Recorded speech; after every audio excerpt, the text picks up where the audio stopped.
My name is Sandy Hart. Thank you so much for coming today. I think this is an incredibly important topic that affects many, many people, not just those people who come in contact with the criminal justice system, but really anyone living in,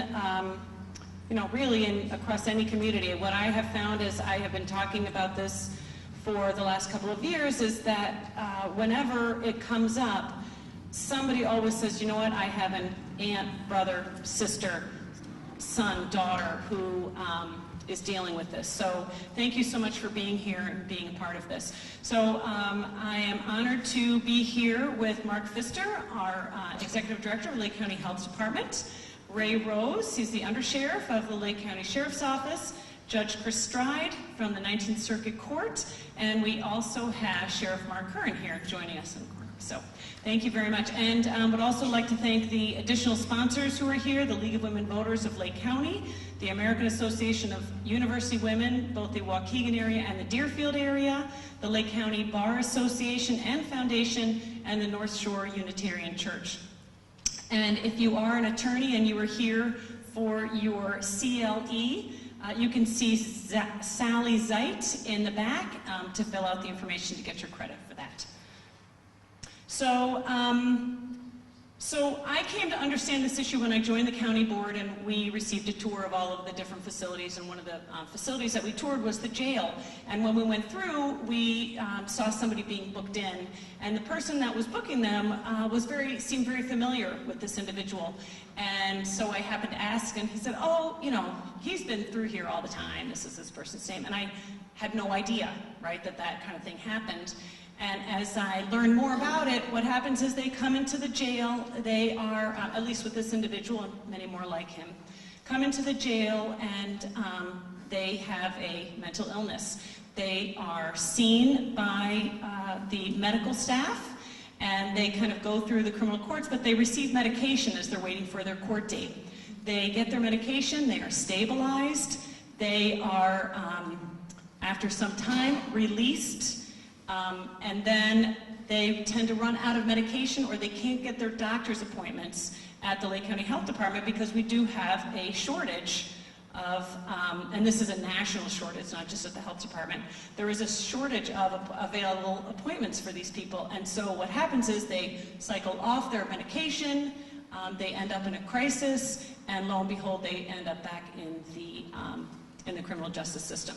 So I had the opportunity to go to Washington, D.C. last year and learn about a national effort that is taking place between counties and several foundations.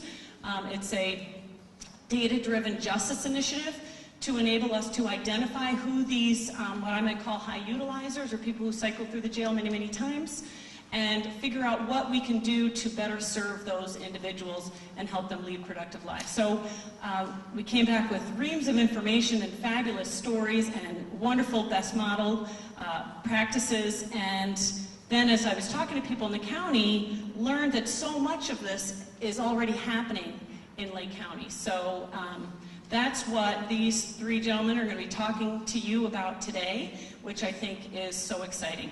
So just real quick, when we were there, this is Mr. Carruthers. He was homeless for about 35 years. He did receive help from Gateway and NAMI, and somebody, I think it was a group of researchers, started to really tally up what the costs were for Mr. Carruthers, who was living on the street and going in and out of emergency rooms, hospitals, and the jails, and they worked it out. It was just over $3 million for Mr. Carruthers. So, but instead he got the treatment that he really deserved, really needed, and now he goes around the country speaking to people about what they can do in their communities to help others.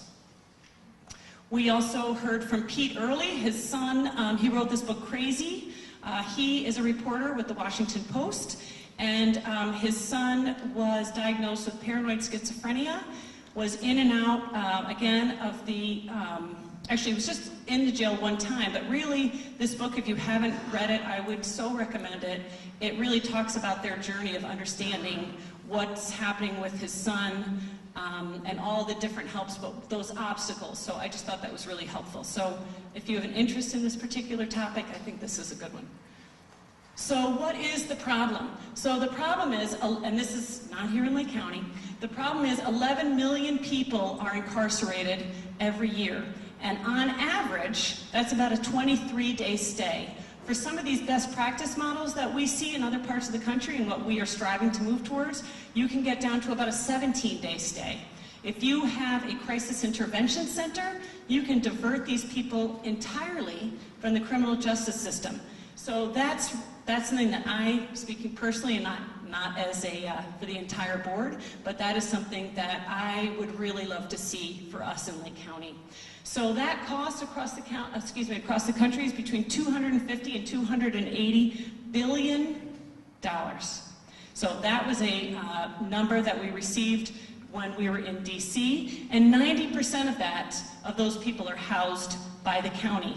Only 5% of them go on to prison. And if you think about the medical costs that's included in that, and some of these costs, that's also lost wages, right? People losing jobs, people losing homes. So it's really those systemic costs. But 90% of them are housed by the counties, and when they are in a jail, if it's pretrial too, those medical costs are covered by the county. So if we can move them, divert them out of the jail, those medical costs, we do not need to pick that up. Oh, sorry. So what we're looking at really is pre-arrest jail diversion. We know that jail is not designed to house the mentally ill. In fact, that is a really great way for people to become sicker, right? It's just not set up for that. So it's a poor outcome for the individual. It has a very high cost because while they're getting treatment while they're in the jail, certainly that's not helping them long term. And there's this data gathering that happens. Different agencies are coming in. They want to help these people, but they tend to have to operate in silos because you can't always share data. So really we need this comprehensive intervention here. So what does that look like? So targeted housing, that can be permanent or temporary housing.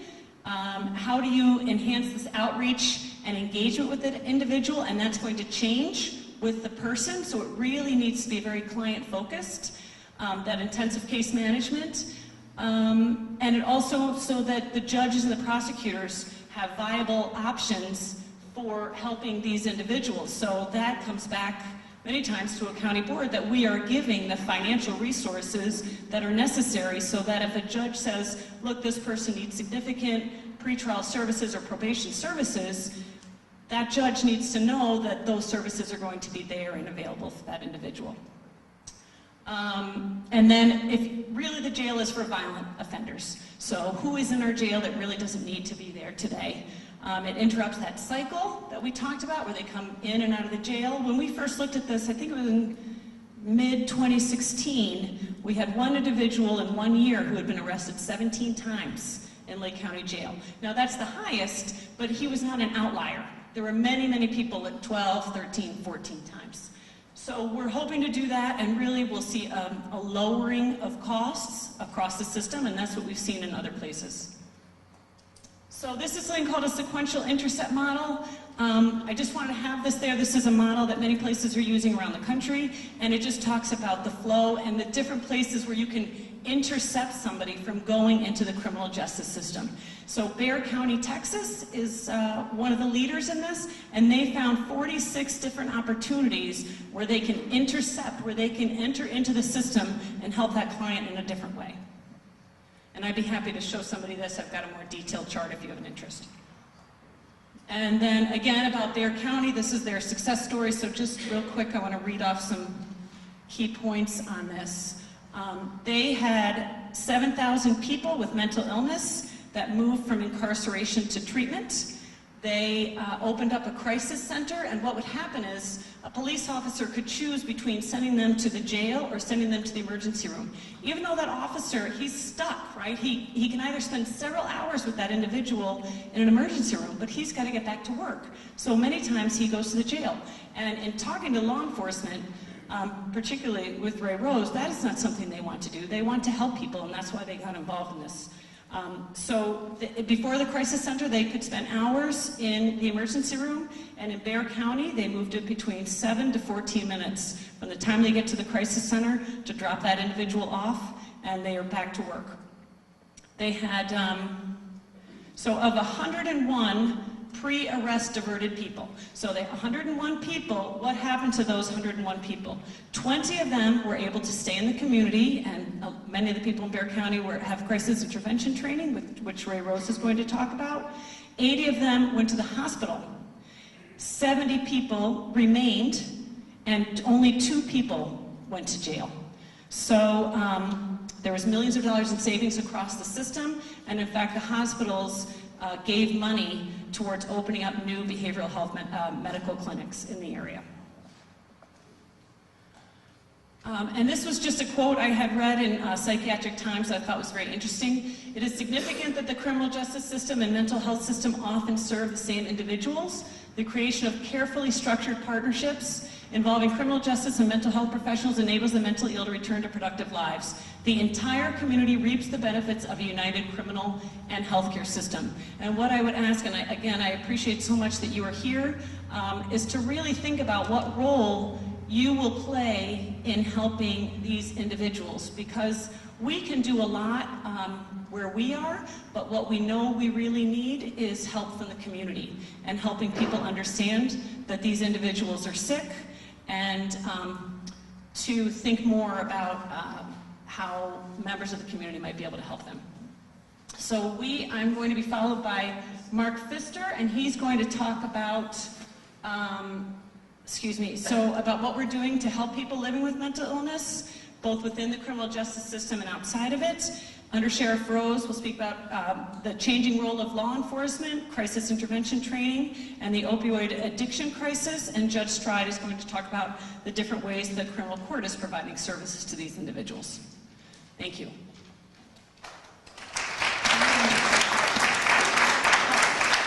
And I'm sorry, and we'll take questions at the end of the whole presentation. So you can just raise your hand and we'll come around with a microphone. Thank you. All right, Mark. So I'll get my While Sandy's getting it up and running, I just wanted to say it's really interesting that all of you showed up today. It's such a beautiful day, and it just... Oh, to move over. Okay. Just before I came here, I did a quick 3.5-mile run, and if there's any one way to reduce your mental health issues is to go out into nature. Certainly, I feel much better, more vibrant being here. So, I just want to go through a few slides because the Undersheriff and the Judge and I are going to be talking about a number of things that we're going to be using a number of acronyms or talking about some of these same issues. We want to make sure that everybody's on the same page. So, Sandy, if you can go ahead. Go ahead. So one of the things that we did recently in the county is that we have to do what is known as a community health assessment. And so we assessed what is happening in our community, from everything from diabetes to obesity to mental health issues. And one of the things that we found is that we estimated that there's 18% of Lake County adults that have been diagnosed with depression. So when we put that into a population figure, that's an estimated 100,000 Lake County adults that are suffering from some form of mental illness. So if you think about that, that's a lot of individuals just suffering from depression alone. Then if we drill down a little bit further from that, is that these same residents that were surveyed, is that they were also 10 times more likely, if they were depressed, to consider suicide. So these are individuals that are thinking that life is no longer worth living. And then the last bullet point there is that suicide in Lake County is the number 10 cause of death. So can anybody tell me what the 2 top causes of death are in Lake County? So heart disease is number 2, diseases of the heart and cancer is number 1. But if you think about it, suicide being the 10th leading cause of death, I mean, this is something that is preventable. So how do we do that? So go ahead. And then another aspect of what we found during the survey is that there's actually unequal burdens of chronic disease, and I consider mental health a chronic disease. And so if you look around the county, is that we have varying rates of diabetes, we have varying rates of obesity, and if we look down at race as an example, if we drill into race, is that you can see that 53% of non-Caucasians, compared to 38% of Caucasians and Lake County adults report having 1 or more days in a month where their mental health is not good.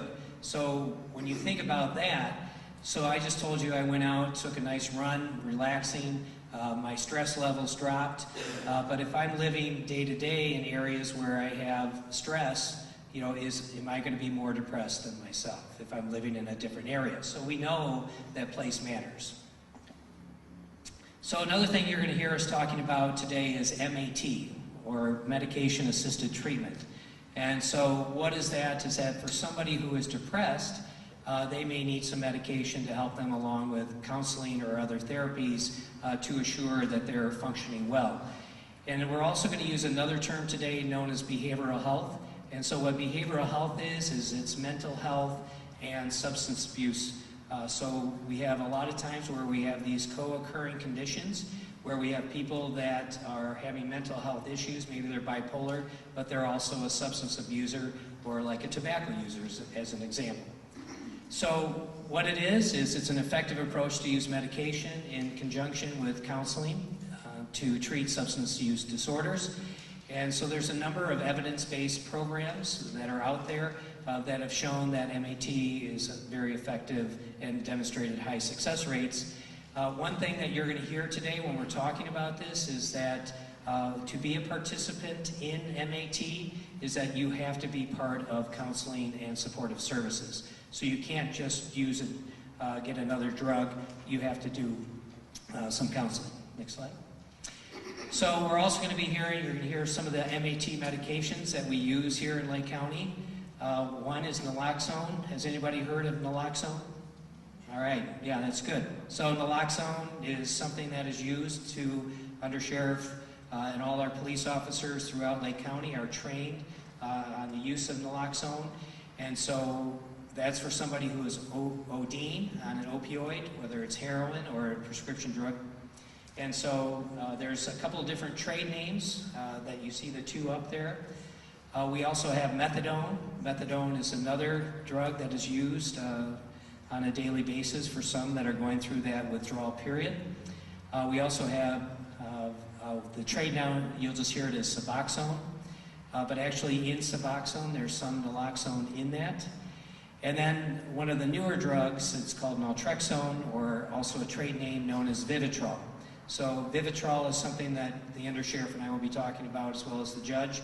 Vivitrol is an injectable, and that injectable allows somebody to go through a withdrawal period, and it lasts for up to 30 days. So it's one of the first longer lasting drugs for this. However, you're going to hear us talking about this. Some of the issues with Vivitrol is you have to be in withdrawal for at least 7 to 14 days. So if you go to jail, that's probably a good thing. We can get you into that withdrawal period, but it's not actually the place we want you to go to do that. But that is these are the 4 main drugs that we use. So how does MAT and the heroin epidemic go together?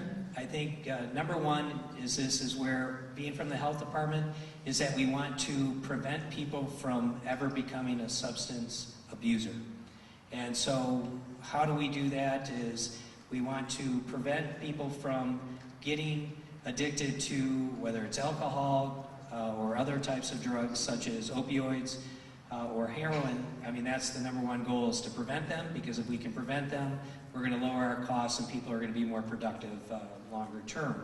And I think that's one thing about that's misunderstood about opioids is the addiction piece of it, is that all these treatments that I just showed you, or counseling or treatment, is that you're bringing people into remission.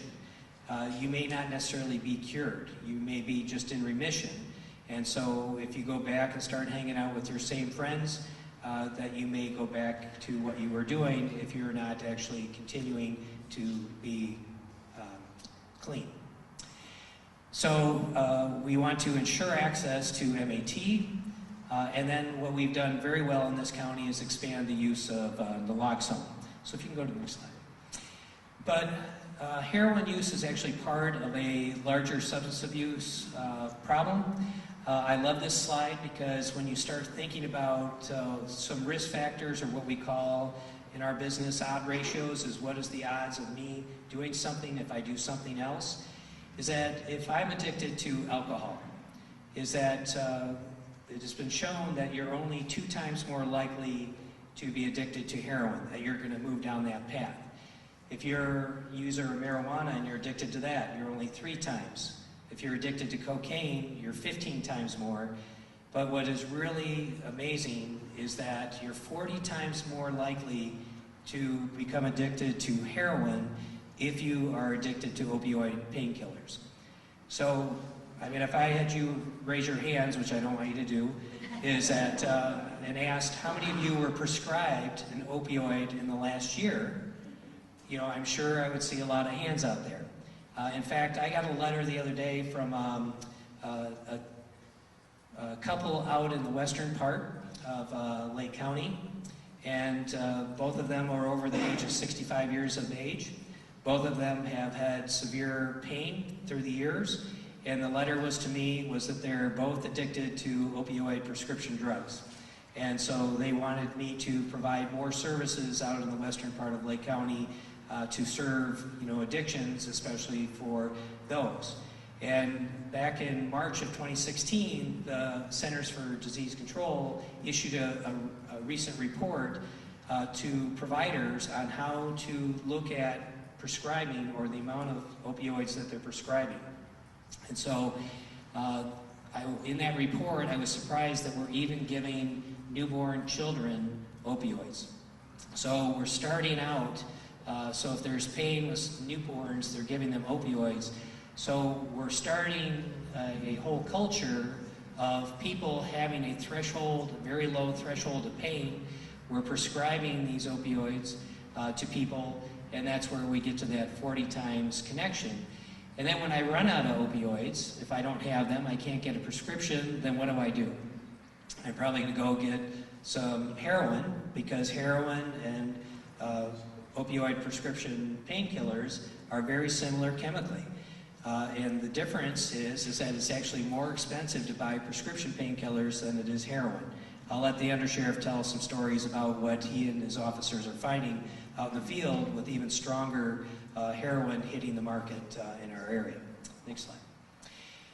So I think it used to be, you know, another myth is that heroin only affected, you know, certain urban areas, and but if you look at this graph, that you can see that the number of heroin-related overdose deaths has increased dramatically. This is 2013 data, so it's still continuing to climb now that we're into 2017. But very rapid increases. Just back, I have Jen Osio, one of our staff here, who looks at all this data.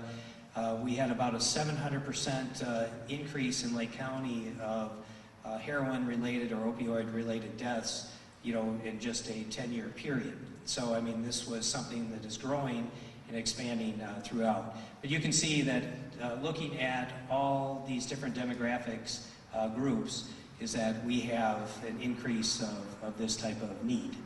So with that, I'm going to leave this last slide up, so one more, and then we'll go to Ray Rose.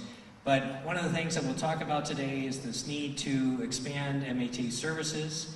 One of the things is back in 2014 is that the health department worked very closely with law enforcement, and we have trained all Lake County police to use naloxone. And so since that time, since December of 2014, to date we've had approximately 160 naloxone saves. Unfortunately, some of these people have been saved more than once.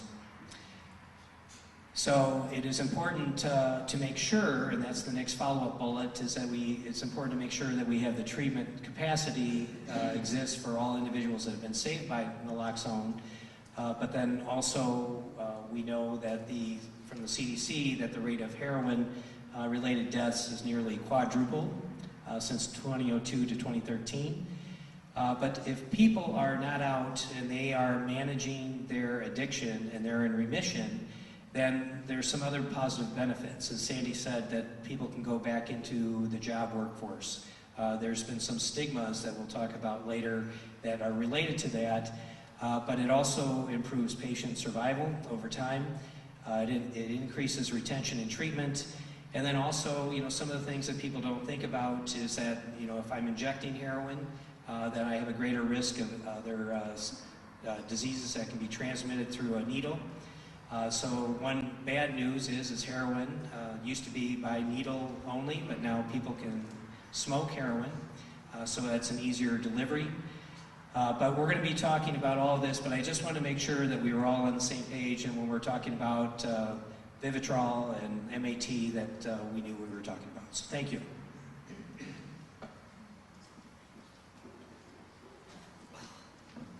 Good afternoon.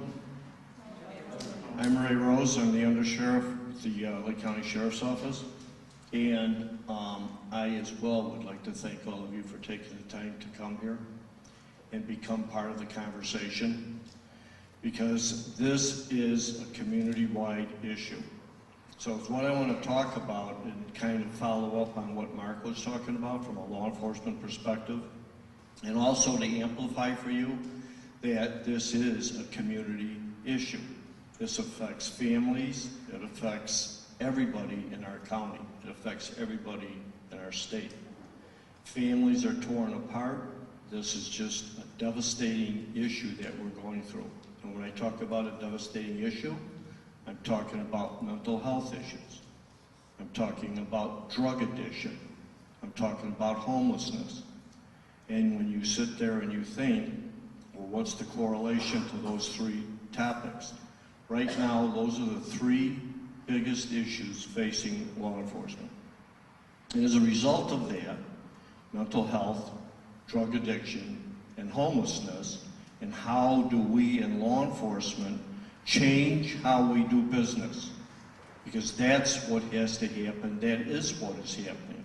And that's why it's important that we have an opportunity to explain to you what that means. So when you see law enforcement, you understand better what they're trying to do. And very simply put, we are transitioning from a role of a warrior in the community to the role of a guardian in the community. And that's a very, very important difference that we all need to understand. So when we talk about drug addiction, what does it have to do with mental health? When folks, as you heard Mark say, have mental health issues and they can't get medication, they can't get treatment, they start self-medicating. We have a problem now. Now, the other thing that is very common with this, three issues, is you have people who are out on the street. Mental health, drug, homelessness. They're out on the street. They don't have anywhere to go. They don't have any place to stay. So how do they get food? How do they get what they see as their needs? So they commit low-level crimes. They steal. And they get arrested. And where do they go? To the Lake County Jail. And then they go into Judge Stride's and the other judges' courtrooms. And then they get put back on the street. And then what happens? They get arrested, they go to jail, they go to court. We got to break that cycle. You see what that cycle is and how it's impacting all of us? Even if we want to put it into terms of financial terms and the impact of us across the board in terms of what it's costing us in dollars. So one of the things I want to go into a little more detail with, and I'm going to kind of go through this and try and tie it up for you so you can see when we talk about naloxone, how does that naloxone tie into supply of drugs, and how does it tie into drug addiction, how does it tie into CIT, crisis intervention training, how does it tie into putting folks back out on the street, how does it tie into Vivitrol, how does it tie into us as a community breaking that cycle. So the first thing I want to talk about is naloxone, or Narcan, or some of the other names that you've heard. We are fortunate in Lake County because we have most of our naloxone has been donated. We had 1,000, we just got another 1,000 doses issued. So that's all good news, but here's what started to happen. We were saving lives. Big issue here. We are and were, as it were, saving lives. People were overdosing, they were calling, we would respond, law enforcement would respond, we would inject them. We could give them through a needle or a EpiPen kind of injection or nasal. And people, because is what Narcan does, is it's a opioid blocker. So it brings people around very quickly. But here's what the problem is. It's now an over-the-counter purchase. So if I'm a heroin addict and Mark's a heroin addict, we go to Walgreens and we buy Narcan. So if I start to overdose, he injects me and saves me. We've lost track of those people now. There's an issue as well with how we were trying to track these and count these people. Last year, Gurney Police Department had 1 save. And you say, wow, 1 save. The Gurney Fire Department, on the other hand, had like 65 saves. So we lost track of those counts because we're not tracking the fire departments. So when you look at some of these things that are starting to happen with naloxone, we're saving, we had a guy, not last week, 2 weeks ago. This is the 4th time we saved this guy. So the problem is we started out and we started moving through this, we're responding, we're giving the injections, and we're saving people's lives. But what is the next step? We have to now move into and think about what is the next step. And treatment is the next step. And treatment has to involve the entire community. There has to be a recognition of what that treatment is, how do we get that treatment, and how do we break that cycle. Some of that treatment has got to be in the jail. I'm going to talk a little bit about what we're doing in the jail to get some of that treatment to folks so when they leave, they're able to have the help they need so they don't relapse. And you're going to hear from Judge Stride as well what's going on with the specialty courts, because that becomes very, very, very significant to our success. So when we talk about the naloxone and the saves, just so far this year, the Lake County Sheriff, just our department, not counting all the other ones, has had over 14 saves. And that's like in a little less than a 3-month period of time. Think about that. But some of the bad things that are happening is we get people who are coming from outside the county, bringing heroin into the county, and this is an important message, and we want everybody to understand this. When I say we've switched from the warrior to the guardian, it doesn't mean that we still aren't looking to find who these people are. A drug addict needs treatment. And we've talked to people who are on heroin, and everybody, you know, like we sit here and we say, well, you know, just stop. I mean, it's like how many used to smoke and had to quit smoking? See how difficult that is? And then multiply it by about a gazillion. Because people, even when we talk about the Vivitrol, I get into it a little bit too, it's easier, you know, for us to say, just quit. But we don't understand what that addiction is and how serious it is, how hard it is, how dependent it is. Because it hurts when you start going off of it. I mean, it hurts. Physically and mentally hurts.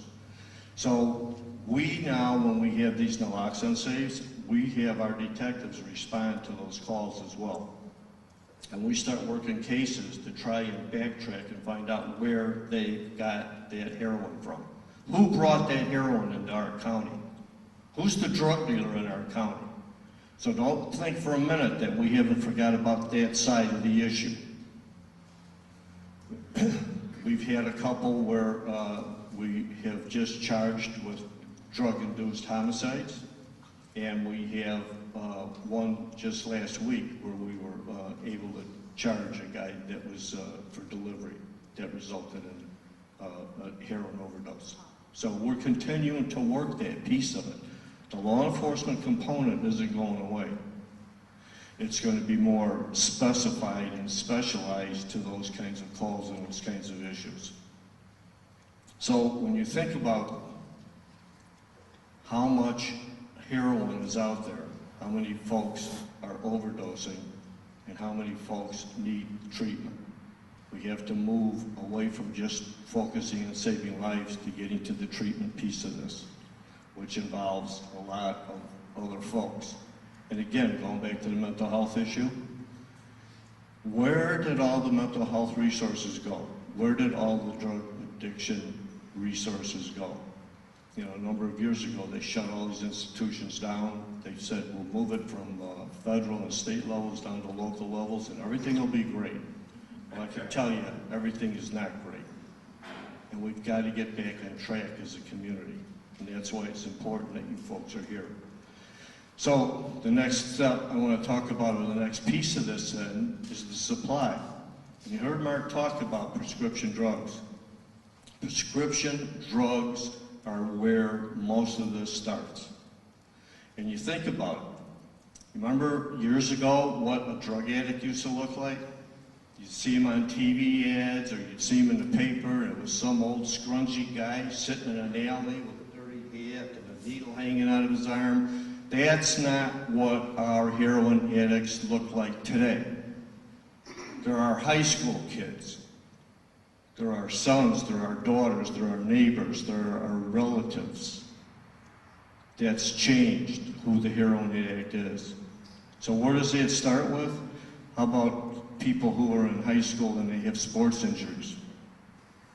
And the doctor prescribes Oxycontin. And the next thing you know, they're shooting heroin. So we've got to get to our doctors too. How many have had to go to the dentist, for example, and they tell you, just get a couple pills so there's no infection, and when I pull your tooth or do what I'm going to do, and you know, we'll be good. You go to the doctor, you go to the pharmacist, and what do? They prescribe 3 months of medication for one pull or one incident that you need to go to. Think about that. Why do they prescribe 3 months of medication? And we've talked to doctors, and here's what they say. I don't have time to go through all that. I leave 15 minutes per patient. So you're in and you're out, because if you're not in and out, you're costing me money. So they don't want to get into all this. Well, you only need 2 pills, so I'll give you 2 pills. Or no, here's a prescription. What about using 3 months. What about using nurses with doctors? Pardon me? I'm sorry, I should probably address that to Mark Pfister rather than you. And if it's okay, can we do some questions at the end? Sure, I'm sorry. No, that's okay. That's all right. So those are things that we are looking at. Those are things that we're talking about. How do we get legislation in place that we've lost or that it wasn't necessary to be dealing with? So there's a lot of these approaches about how do we deal with this issue. But let's talk about these prescription drugs. So we have these boxes that are in police departments. Have you heard about that? These drug drop-offs. Walgreens has just started. They have 4 stores now in Lake County that they have where you can go in and drop off drugs in these boxes and they'll be destroyed.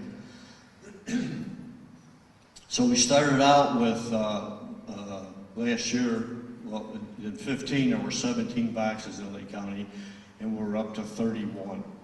So 31 police departments in Lake County have boxes where you can go and drop off medications.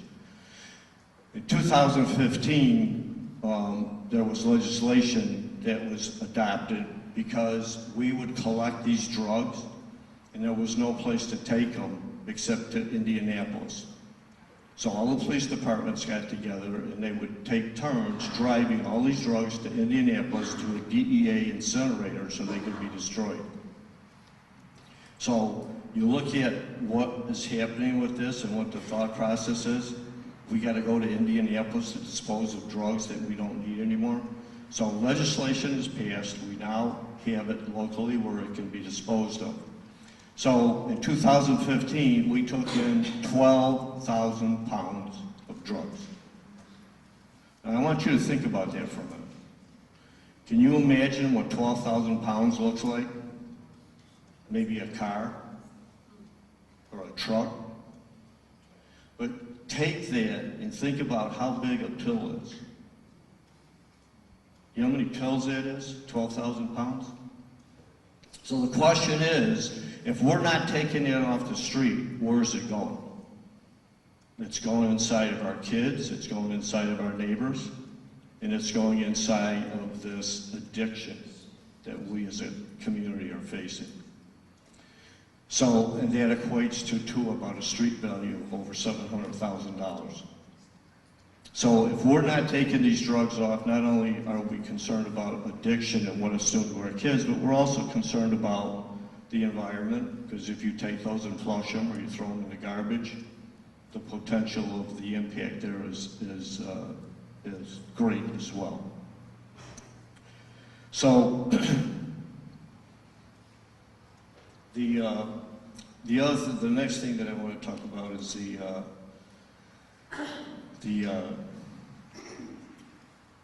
the CIT. Well, let me back up for a minute because I just saw my note here. This heroin problem that we're facing and this naloxone, we had a call last week where they responded, the deputies responded, and they hit this guy 6 times with naloxone. Now think about that. So the question is what's driving that we need to hit 6 times where before it was 1 or 2 at the most? So have you heard about fentanyl? That's why we think this is starting to happen, is because fentanyl, and we do know that it is in Lake County, it's here. There's other synthetic drugs that they don't have names, they have numbers. There's one that's like, it's called 017443. It's a synthetic drug. And the way they stay ahead of it is they change one little molecule in the makeup or the design of that drug so that they stay ahead of us being able to enforce the possession and manufacture of this. We are so concerned about fentanyl because you can absorb it, it's airborne, you can absorb it through your skin. So now we have first responders that are going out, and we have to be concerned about them, that they're not breathing this or they're not touching people and getting it on their hands. We're so concerned about this that the sheriff and DEA are putting on for all of the Lake County employees a training so they know how to protect themselves and how to identify if somebody potentially has been affected by fentanyl. So if the Department of Transportation, street folks that are out with a snowplow or out on a repair and they find somebody who's staggering around or laying on the side of the road and they don't know what they're doing and they go to give aid and now they've contracted this fentanyl. Fentanyl is a very high-powered, it's actually an elephant tranquilizer. And on the top, there's enough of that very small amounts can be very fatal. So these are concerns now that we have to face. These are concerns that we as a county, as a community, need to be aware of.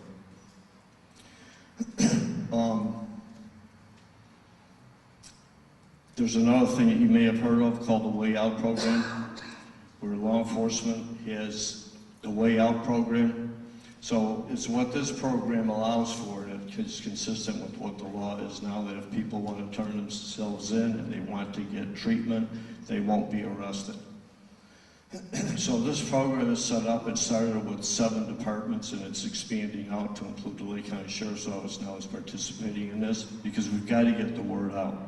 So Gateway and Rosencrantz have been partners in this, so when folks come in and they say, I want help, I want to get off of this, they come into a police station and then we get them a bed and they get sent to treatment. So that's a good thing. Those are the kinds of things that are going on in your county, in your community, and it's important that you're aware of it so that when the conversation is going on out there, you can help us get the word out and also get folks to participate with us. So the other thing I want to mention is you've heard of CIT training, the CIT issue. CIT is Crisis Intervention Training. for all of our law enforcement officers. Now, why is CIT training important, and why is it significant to us being successful as first responders in interaction with the community, especially folks with mental health issues? Have you all been seeing what's been going on in Chicago with the police department and the community? And you see what the relationship is between the police department and the community? And then let's expand that out even further and look at, let's go back to where it started in Ferguson. You're all familiar with Ferguson, you're familiar with Baltimore, and the list goes on and on and on. So how did we get into that position? Because we were the warriors, we weren't the guardians. We have to change, and I tell you, we are changing to the guardian position. So when the police respond to somebody's home or business because there's an issue and an interaction is occurring with somebody who has a mental health issue, and we get there and we don't know what we're doing, we don't know how to recognize what the issue is, we've got no training that tells us how do you talk this person through this, how do we help this person? Instead, we get into a physical confrontation with them, or as you've seen in so many incidents in Chicago, we shoot them. Not acceptable. Not acceptable. So we start CIT training, and it's what this training does is it allows us to take our police officers and put them into a 40-hour course where they are trained on recognition, what these diseases and mental health issues are, and it's as applicable as well, again, to mental health, drug addiction. There's correlations all the way through this on what we're doing. So we send officers to CIT training, and they start to learn how to recognize what the issues are, and more importantly than recognizing it, how do they deal with it? And I'll give you some examples where we've had deputies go to a call, and there's a young man who was beating his father and his mother, and the police get there and they intervene, and we're able to calm this whole event down. We're able to get control of it. And the deputy, instead of leaving because they calmed everything down, think about this. Instead of leaving because they calmed it down and secured the scene, they sit there then and have a conversation with the parents. And they get the parents to agree with the observation that they make that the medication this person is on needs to be reevaluated. So from an outside perspective and the training they've had, the parents agree. They call us back and we go there and we meet with them, and they're there to tell us that they went, they got the medication changed, and now that whole environment is stabilized again. That's what CIT training does. We get a call of a guy that's on a bridge and is distraught at his mental illness issues, depression that we were talking about, and he's going to jump. These officers spent an extended amount of time with him, and they were able to talk him off the bridge and get him into treatment. Another life saved. We have another one that it was over 70 minutes with a guy, suicide by cop is what he was trying to do. He's sitting in his car with a gun, and he's trying to get the police to shoot him. They spent 70 minutes talking with this guy and finally got him to put the gun down and to come out of the car.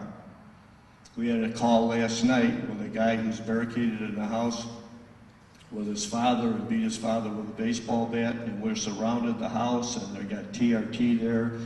And finally, over a period of time, we make a decision to leave. We got misdemeanor charges on the guy. The victim, the father, was able to go someplace else. The guy's in the house by himself now. So why do we want to kick the door down and go in there and get into a shootout with this guy and either have an officer shot or have him shot? The solution is we're not doing that anymore. So today we go see one of the judges and we get a warrant and we'll arrest him in a whole different set of circumstances. So you're not reading about us on the front page of the paper where we ended up shooting a guy that we really didn't need to. So the CIT training becomes very, very significant and very, very important to our success as the role of the guardian in the community and what we're doing. So when you look at how many people we had trained, 8 months ago it was 80, we're up to 223 officers now across the county. We just got a grant for $250,000 so that we can train law enforcement in Lake County, and our goal is to get 40% more police officers trained in CIT training. But we're not just sitting and waiting for that to happen. We have started to cross-train now with police departments. So I'll give you an example. If the border of Mundelein and there's a division between the district of the sheriff's office and a beat in Mundelein, Mundelein doesn't have a CIT trained officer, they will call us and we will send one of our officers there to assist them. And the same thing, Mundelein will send one of their people to help us. Because we're not going to use this excuse anymore that we didn't have the resources or we couldn't find somebody. That doesn't work anymore. So we started training our highway patrol people, the cars you see out on the road. We started training court security, and we started training jail corrections officers. Because we realized all three of the divisions of the sheriff's office are dealing with the same people. So the highway patrol guy picks them up, he goes to the jail, he's dealing with the same guy. He goes into court, they're dealing with the same guy. If we don't have consistency across the board in how we deal with people and how we interact with people, we're going to fail.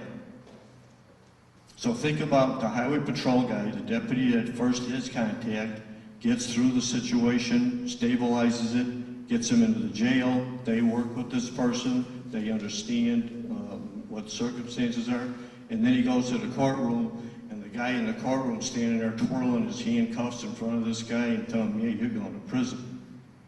Everything that happened before is done because we weren't consistent in what we did and how we treated that person. Unacceptable.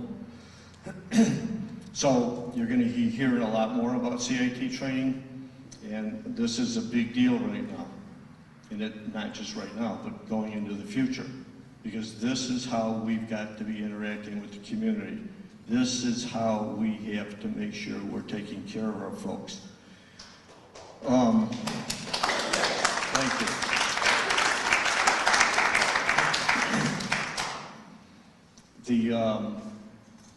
The CIT training, just another observation. You know, when you try to change things, what everybody thinks about change, nobody wants change. So when we start telling these deputies and these police officers you're going to start changing how we do business, and they're all moaning and complaining, I got to go to this training, and I got to do this, and I got to do that. There's not been one single person who's come out of that training that hasn't said, where has this been? We should have been doing this a long time ago. So just so you know, we're getting buy-in from the people who are out there and who are doing it. They get it. That's very significant. The other thing is all the dispatchers have been trained. So when they get the call, the flags go off. They know what they need to do. They know they need to send a CIT trained officer to that call and to that response. So all the things are starting to fall into place that allow this to happen. The sheriff's office has started with the College of Lake County because, as you're aware, the great state of Illinois has got CIT training that's free, but they offer 4 classes a year for 30 people. So they cover the entire state of Illinois with 4 classes. So if you do the math on that, it doesn't work. There's 102 counties in the state, and there's over 43,000 police officers. So how do you cover a class with 30 people 4 times a year? So we've started working with the College of Lake County and with the Illinois Training and Standards Board. So we're going to create our own model of what CIT training is and improve it and increase it from where it started, and start having training done here with with law enforcement in conjunction with College of Lake County. Because one of the other things that happens is you get smaller departments that have 3 or 4 police officers. They can't afford to send somebody away for a week. So why not go through the College of Lake County and have them do a training 1 day a week, so we can spread it out over a period of time, so we can make this work and we can get them trained and we have consistency in what we're doing. I don't know if I'm going too long here. Well, I might want to move on to Judge Stride. Were you going to speak? Well, I know you had a couple more, right? But Judge Stride, and then maybe take some questions unless there's something that you wanted to do real. I don't want to tell you to do it real quick, but I mean. See, that's why they call me Ramblin' Rose. It's all good stuff, though. It's all So good. let me just follow up real quick with the jail, because all of this fuels back into the jail. So in the jail, when we have a population, last year our population was a little bit over, for the year, over 13,000 people. So that's the equivalent of us locking up the city of Wakanda. So visualize how many people, 13,000 people. So when we look at how many people in a jail are on medication, 60% of the people that come into the jail are on medications of some sort. 16 to 20% of the people in jail are on psychotropic medications. Those are the people that have medical issues. So when we look at this, why are they in the jail? The jail is not the mental facility for the County of Lake. People who commit crimes go to jail. People who need treatment go to treatment facilities or hospitals or someplace that's going to take care of them. So can you see what the problem is here? Because when they're in the jail, they're there as a criminal versus a patient who needs treatment. And we have got to fix that.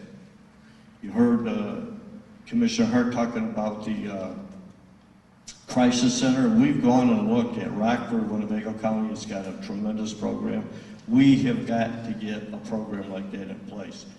But at the same time, just as real quick, you heard about the MAT program, the medical assisted treatment. So we've started putting Vivitrol into the jail and working with the health department on a lot of these initiatives.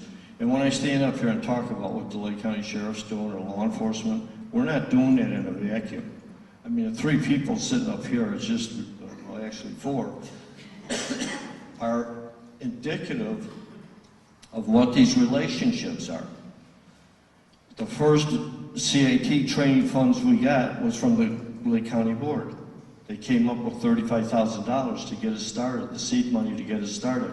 What we're doing with the health department and getting Vivitrol, when we have somebody in the jail, they go through withdrawal and they're able to get the shot. We give them the shot in the jail, and then jail transport takes them right straight to the health department.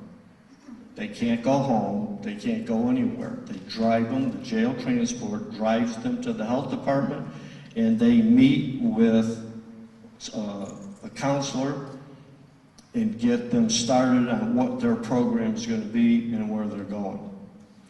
There's other things that happen with the judge, and he's going to talk about that as soon as I sit down and be quiet about what happens with the thing. So I didn't mean to ramble, but it's so much stuff that's going on. And one side of that is it's good news.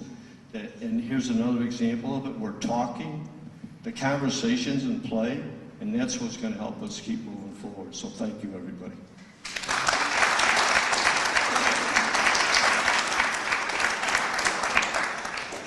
It's never fun to go after the undersheriff. So I guess I want to start by saying it's not all bleak. It sounded very bleak, right? I mean, it sounds very depressing, and it sounds very hopeless, and it sounds almost like Sisyphus pushing the rock up to the top of the mountain only to have it roll back down. It's not like that. I have been in Lake County. No, mic's not working. How about that one? Is that better? Okay, all right. I've been in the county practicing law for almost 26 years. And the changes that have happened during the course of my career are remarkable. I want to start by talking about what used to happen to this population. When I say this population, I mean the mentally ill or the drug addicted or those who suffer from co-occurring disorders, both. In the past, historically, what happened is if they were given a sentence of probation, they were sent to a probation officer who managed their case, and what that case management looked like might have been this. You have to go get a drug and alcohol evaluation from a third-party provider, and whatever they tell you to do, do. And come back once a month and report, and bring reports with you about how you're doing in treatment. And then I'll send a memo to the judge, and the judge will see your 6-month supervision hearing to see how you're doing. Now, was that effective? It was. Was it the best practices? Not by a long shot. So I've gone through a couple of epidemics in my career. Not me personally, but I've seen it happen in the community. I've seen a cocaine epidemic in the 80s and 90s. The spike in driving under the influence arrests and drugged driving arrests in the 90s, and now heroin epidemic. What the system did not do, and historically was very bad at, was identifying the reasons why people use. And it sounds funny, and it sounds sort of somewhat self-evident, but the system really wasn't set up to do that. So in Florida, in the late 80s into the 90s, some forward-thinking judges created what are called drug courts. Now, I'm the supervising judge of our problem-solving courts, which sounds sort of like, well, aren't all courts problem-solving courts? Well, I think they are, but these courts are unique. They're different. We have a drug court in Lake County. We have a mental health court in Lake County. We also have a veterans treatment and assistance court in Lake County. What do those programs look like? They're highly specialized programs dedicated to dealing with people who suffer from drug addiction, mental illness, or veterans that are returning from either, from any conflict, really. We've had veterans in our program from the Korean War. We have veterans currently in our program from the Vietnam War. And we have a lot of young men and women from our conflicts in the Middle East. What makes them different is it's not just a judge, it's not just a lawyer, and it's not just a probation officer that supervises their cases. It's a multidisciplinary team in all three programs. They're all structured pretty much the same way. So what does that multidisciplinary team look like? Well, certainly there's a judge, myself or Judge Kristen Bishop. There is a state's attorney, in this case, Suzanne Willett is the representative of Mike Nierheim, our state's attorney in those programs. We have a public defender, and I'm lucky enough to have the public defender, Joy Gosman, be part of these programs. We have several probation officers. We have a separate probation coordinator for each of those programs. We have a case manager from the health department. We have a law enforcement representative from the sheriff's department, Lieutenant Nick Kalfas, who I could not do my job without. We also have Chief Wayne Wallace from Waukegan PD on our Veterans Court. We have treatment providers. We have NICASA. We have Haymarket Center. We have Gateway. We have resource officers from probation that helps find treatment beds for all the clients in our programs. We also have, Lake County is very lucky. Many years ago, when I first started in the state's attorney's office, we created a division of psychological services where we actually have psychologists located within probation that actually do treatment. They do evaluations. Not a lot of counties have that resource, so we're a little bit unique in that regard. So we're very blessed to have psychologists on our teams. We even have a facilities dog. And if you think that's sort of a punchline, it really isn't. I'll tell you a quick story about one of our dogs, Hitch. We have the state's attorney's office has 2 dogs. They named them Mitch and Hitch, and I cannot keep them straight. But in any event, Hitch is the dog that comes to court. And Hitch is a black lab that's just a beautiful, sweet dog. And I was talking to a veteran one day and in court, and he suffers from severe anxiety, and his anxiety triggered. So they took him to probation. They said, well, let's see what's going on. They dropped him. They did a urine test, and he tested positive for cocaine. They brought him back to court, and he was just a mess. And the dog saw him, and the dog ran over to him and sat on his feet like he's trained to do. And the dog, you know, was looking up at him, kind of nudging him, and the client was very upset, and he was crying. And finally, Hitch barked. And the client looked at him, and it got his attention, and he just reached down instinctively and started petting him. Within seconds, he stopped crying. They took him into the hallway with our psychologist, they calmed him down, and they brought him back into court, and we were able to help him get through his crisis. So it's a really critical component. So I tell kids, my kids, I tell kids when I go to school, I get to work with a lab every day, and they think I'm making it up, but it's true. It's really, it's a phenomenal thing to see, and we're very blessed to have them. All our programs are built around evidence-based case management. And when I say evidence-based, I mean everything that we do for that client is tested. And so if we make a recommendation for a particular course of treatment, we know that that treatment that they're being referred to is effective treatment because we score it, we measure it, and we keep statistics on all those things. For example, if we have somebody who has a personality disorder in our mental health court, and they need DBT training, or dialectic behavioral training, we will send them out to somebody who's trained specifically in that method of treatment, and we will measure their progress. And if they complete that treatment successfully, we know that they've completed a successful evidence-based program that's very effective. So everything we do, from drug addiction to mental health crisis training, all of that is evidence-based. Our programs are anywhere from 18 to 30 months. I'd like to spend a little time, we've been talking a lot about heroin and drugs and those things. Just sort of flip it a little bit and talk about mental health. Because I think mental health is, really, I think it's a human rights sort of an issue. It's something that's scary to the public. People don't like to talk about mental health. I was grateful that Sandy mentioned when she started the number of people that are impacted by depression, by schizophrenia, by schizoaffective disorder, by personality disorders, by anxiety. There's a whole generation of kids now that are diagnosed with ADD and ADHD. Those diagnoses didn't exist. And the treatment, I think, because I was probably one of those kids, was my mom signed me up for every Park District program there was and got me out of the house. That's how, you know, kids were dealt with back in the day. Now they're, unfortunately, I think, they have a label on them. And that's really another thing we talked about. We got together for breakfast last week, the four of us, because we don't spend enough time together. And we were talking about, well, what do we leave you with? What's the charge? I think one of the great charges around this issue is destigmatizing mental health and mental health issues. When we recognize that surrounds us, I don't know a family, including my own, that doesn't have addiction issues or substance abuse issues somewhere in there. We've all dealt with it, and it's sort of the elephant in the room that people are uncomfortable talking about. That needs to change.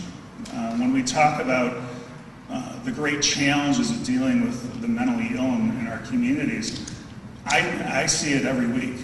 I think the greatest challenge is housing.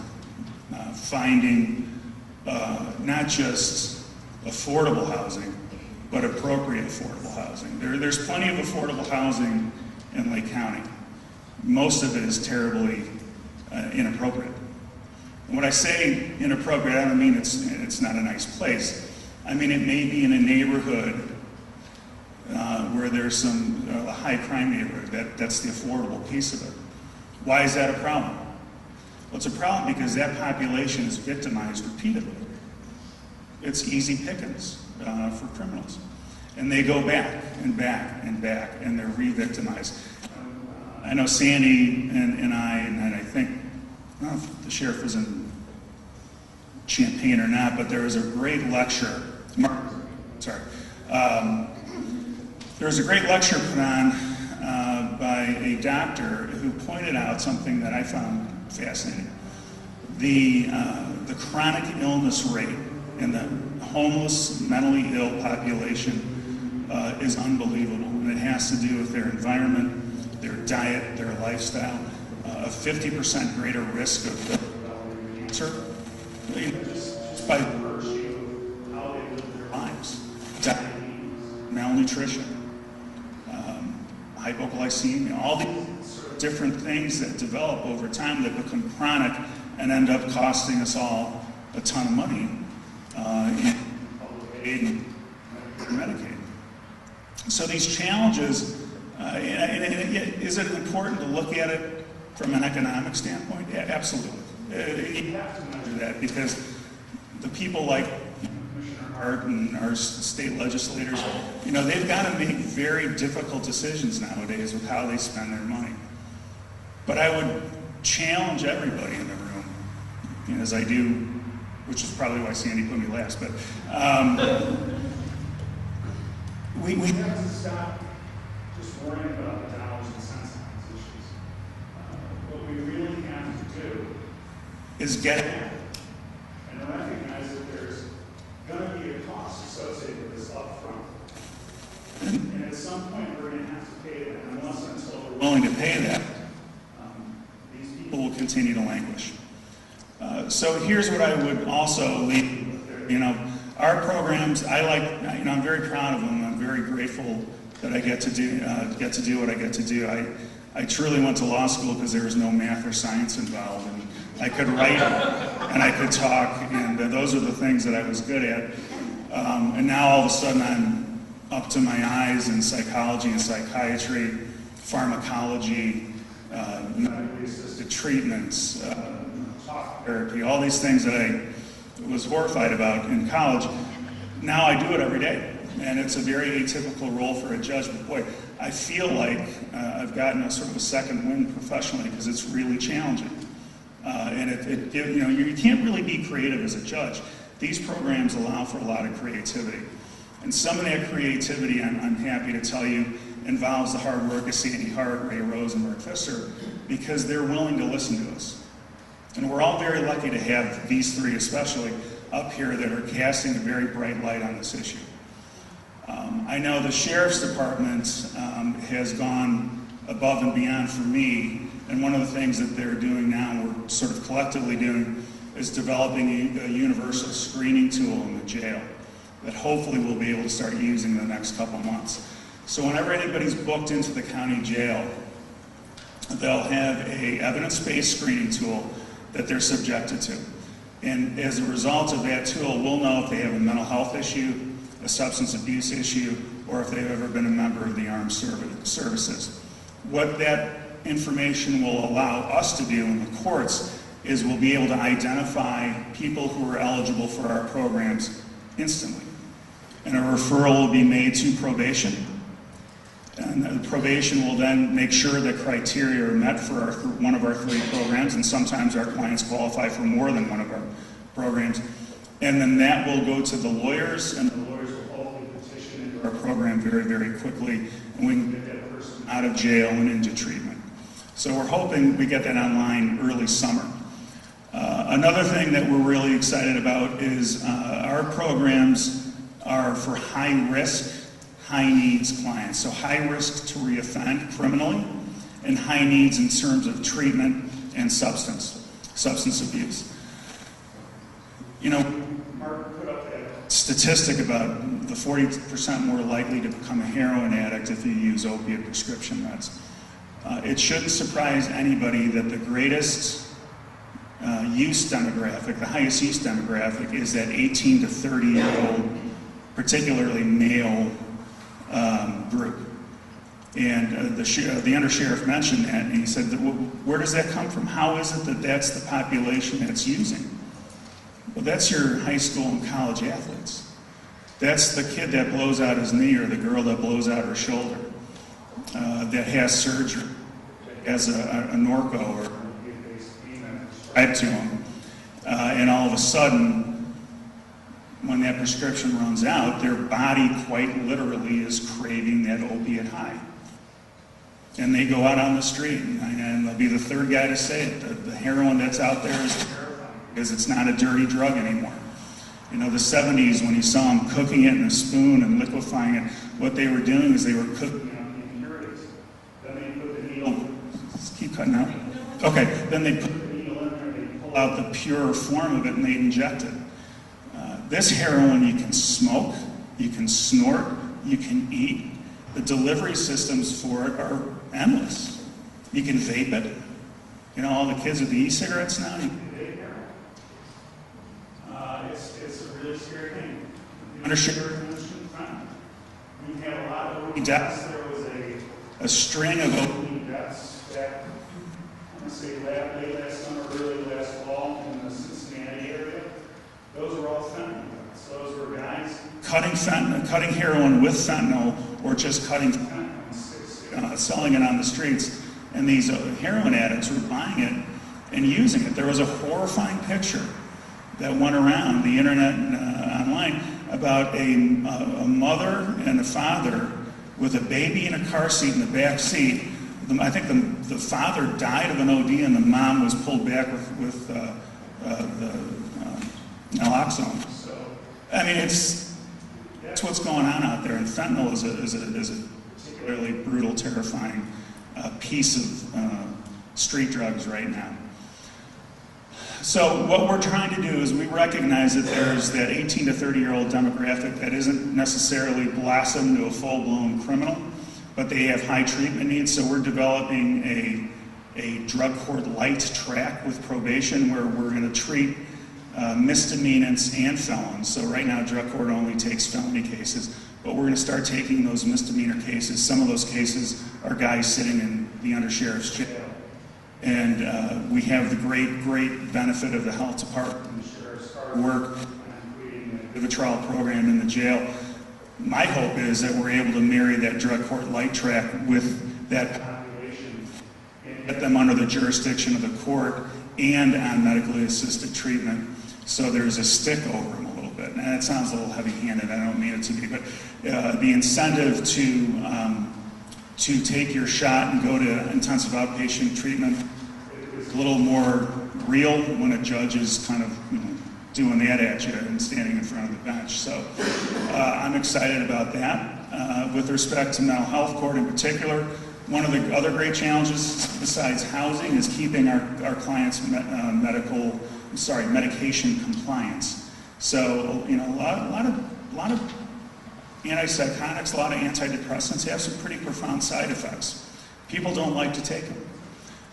So I'm trying to work with Rose Gray, our Director of Adult Probation, and Steve Fabry, the Deputy Director, as well as our Mental Health Court Coordinator, Rudy Martin, to develop some programming built around medication compliance. Why should I do it? Why do I have to do it?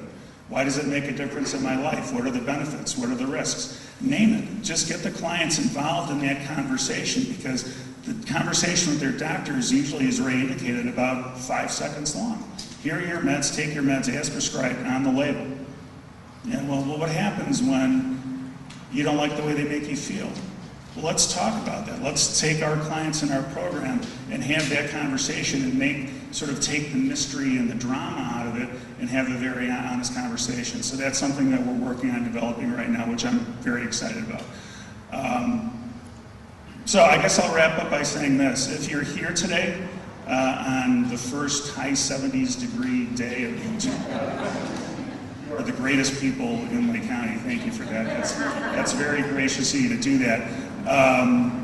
But I would say this. We do this all the time. We're blessed to do what we do, and I think we're all very grateful for the opportunity we have to be part of this solution, I think. But take this message out.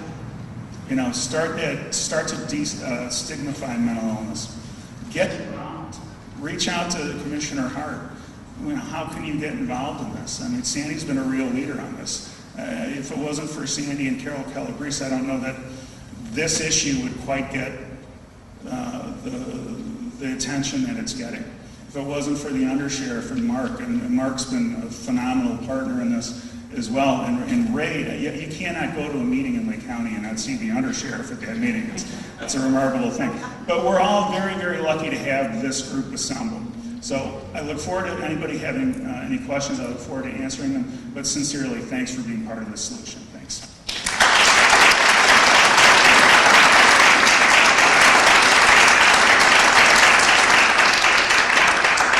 And since I know there's going to be a couple of questions about this, we'll do 3 real quick slides, but I just want to say, Judge Stride, usually I say what you just said about mental health, so I'm so appreciative of a judge talking about how people that have mental health issues are actually dying 20, 25 years earlier, but not from their mental health disorders, but actually from other co-occurring conditions, such as diabetes, and that's another problem with mental health, is they're not getting their primary care services.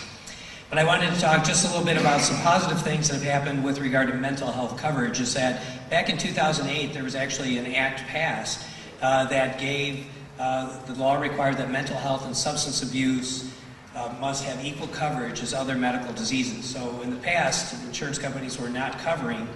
However, it did have a limited impact on those that had low incomes because they didn't have access to insurance coverage or Medicaid. So the good news about the Affordable Care Act, has anybody heard anything about the Affordable Care Act in the last couple of years? So some say repeal and replace, some say repeal and repulse. So it just depends on which side of the aisle you're on. Yes. But some real good news is that when it comes to mental health coverage, is that there was 351,000 covered lives in Illinois that went under what is known as the exchange plan, the individuals that were able to buy into an exchange plan. In Lake County, that equals about 25,000, and it's estimated about 78% of them get subsidies. So that's, remember, we're supposed to get taxed, and then those people are getting subsidized so that they get insurance. Additionally, we had the Medicaid expansion, and so we are up to about 125,000 Medicaid recipients in Lake County, and so there was another 20,000 that came along from that expansion. So if I talk just real briefly about the health department, is that it used to be that our payer mix, that's where we're getting funds from, used to be what we called upside down. So that over 50% of our individuals that came to the health department were uninsured. They did not have any insurance. Now where we're at, we're down to 37%. So just think about that as a local taxpayer, what the Affordable Care Act has done. And so it has provided coverage opportunities to low-income patients and thus access to mental health and medical services. So if that goes away or changes, then we may be having the positive go to a negative. But this is one negative, so next slide. Just go to the next one. This is one negative that has happened, however, though, is that those 25,000 people that are covered under the exchange, is that back in 2016, they had 6 options. So how many options do they have in 2017? 1 option, and that's Blue Cross Blue Shield of Illinois. And so a lot of people think, well, I have insurance, I can go anywhere I want to go, I can use any provider I want to go to. So if you haven't read your insurance policy, take a look at it. That's not true, and so I know you all know that. But what we're finding is there's more and more what we call these narrow networks. And so for Lake County, Blue Cross Blue Shield, if you're in the marketplace, you can only go to advocate facilities or to providers that are in network. So right now, the Lake County Health Department is out of network. And then I'll just talk briefly about that, because what happens, you can actually, sorry, no worries. But I think one of the issues is out of network is, so if I can't, if I don't have insurance, let's talk about if I have insurance. If I have insurance and I get Vivitrol, you know, my cost for that Vivitrol is relatively low. It's very affordable. But if I'm out of network and I don't have insurance, what do you think that one injection costs me without insurance? Yeah, so anywhere between $1,000 and $1,800. So if I'm somebody that doesn't have the right insurance and I have to pay for that, am I going to get Vivitrol? Now, the health department, we do some innovative things. We use samples and we do some other things to assure that people are getting what they need. But I think this is, since we're here today, and this is a political group, you know, this is one thing that we have to really, whatever is replaced, we have to make sure that we're not going backwards and that individuals that need care can get care. And so I'm just going to have you go 2 slides. Is another thing that's out there right now that telepsychiatry. So the gentleman was going to ask me about nurses. That the Nurse Practice Act, a nurse cannot prescribe, they can only administer. And so the big issue is in the United States of Illinois, in the state of Illinois, in the state of Illinois, that, and you know, there are 2 states, is do you think a psychologist can prescribe psychotropic medication? Yes. No. So there are 2 states in the United States that allow a psychologist to go back to school for 2 years to become an expert on psychotropic medication, and that's actually Louisiana and New Mexico. So how is Louisiana? I don't know, but that's an interesting concept. But 2 states do that. We did attempt to run a bill 2 years ago to have psychologists get this ability, because right now MDs and psychiatrists, who are MDs, can write prescriptions. There are some ways with what we call a psychiatric APN to work with a collaborative agreement with an MD. But really, this is where the capacity of these drugs is really a challenge, or getting that therapy, getting that counseling from a psychiatrist, is that it's an extreme challenge across the nation to get a psychiatrist. So we've been piloting telepsychiatry. And so what we have found is that we actually lose, we do it 2 days a week at the health department, and we're losing about $1,000 a week. And the reason why is we pay about $175 to $200 an hour. What we get reimbursed, you know, barely covers that. But then we also have to have a licensed person in the room, you know, with that patient. So while we're already paying for a telepsychiatrist, we have somebody in there.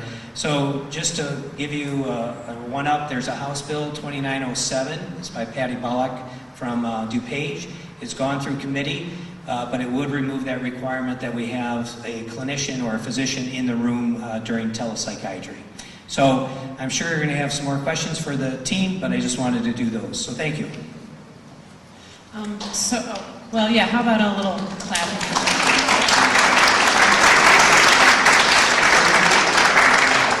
And we are happy to take questions, but I did want to say thank you again, especially to the League of Women Voters of Lake County, who contacted me after the press release came out last summer about the data-driven justice workshop that I had attended, and said, boy, this is so important and you really need to be getting the word out about this. So thank you very much to that group.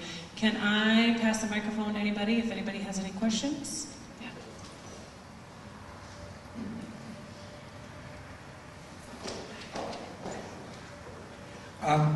So I often talk about the subject of healthcare, and I'm on the NAMI Illinois board as well as NAMI of Lake County, and I work for a Corporation for Supportive Housing, and I've been involved in this issue for a while. So I love positive comments about CIT. It's great how well that's put in place. Of course, I want to see more housing, and I want to make sure that everyone knows who Sue Shimon is right there. She didn't know I was going to see, as you can tell.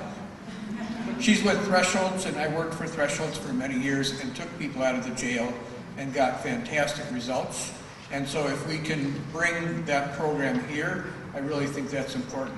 But I want to concentrate just on the table with one other evidence-based practice that I want to ask about, and that's between Mark and the jail. And I want to thank League of Women Voters for having this. And one of the things that jails do across the country is try to save money on psychiatry and try and save money on healthcare in the jail, and it costs us lots more money in the long run. And so I really want to talk about how that collaboration is, and I want to, as Commissioner, to be aware of that being a bad strategy. I wanted to ask a little bit about the collaboration between the health department and the jail, and whether the psychiatry done in the jail is by the same people that are in the community. Because one of the really strong things to have happen, and it may be more expensive in the short run, but it's really dumb if you don't. The good thing is there's not enough psychiatrists. The bad thing is there aren't that many psychiatrists. So it's not that hard to make sure that a psychiatrist in the jail is the same person as the psychiatrist in the community, and that they share that, because then you don't have to have all those releases in the same way, that you can in fact make sure that medication stays the same. You can write a prescription longer in the community. You can monitor side effects and those kinds of things. So I'm just wanting to see how well we're doing in terms of being able to collaborate and utilize those resources, so that prescription, we don't have to wait for someone in the community to deliver a prescription. You can use the prescription that's in the jail and have the follow-up for psychiatric side effects and other things. We've tried working with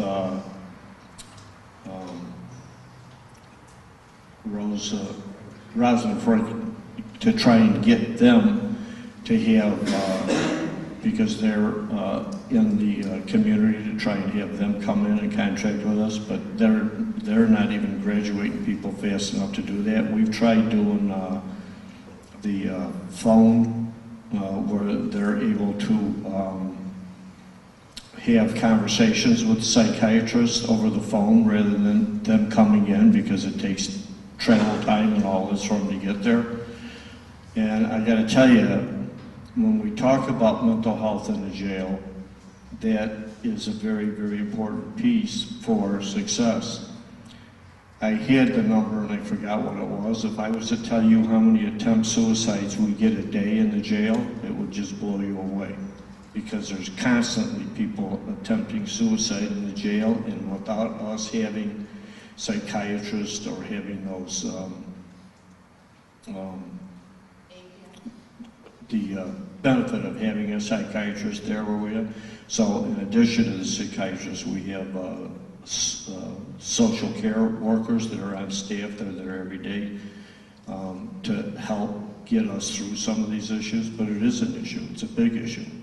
And some of it, unfortunately, goes to dollars and cents.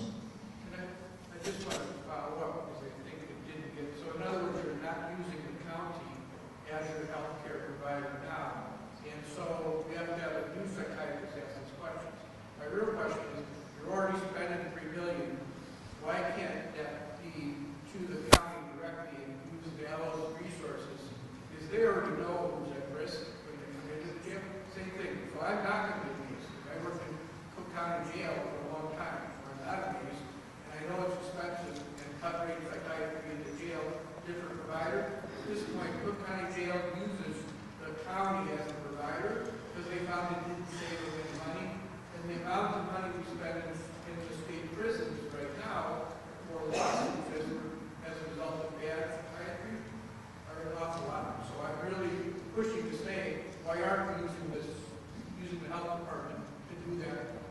It saves money in the long run across all taxpayers, not in the jails, not the jail budget. Yeah, I think that's one of several things that, I didn't talk about the Mental Health Coalition, but that's one of several things that we're going to be investigating as different models.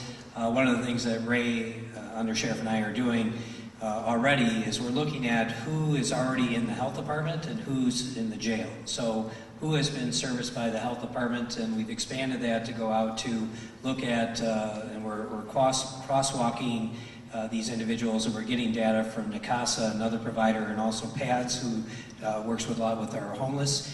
And so what we're trying to do is match up who are what we call the friendly faces, who should have gone to jail. I mean, if you're somebody that committed murder, are you somebody that should be diverted from the jail? And the answer is probably no, right? So, but if you were picked up again because you were loitering, or you went into a convenience store and stole some food because you were homeless, you know, these are the different, we're looking at what we're calling these friendly faces.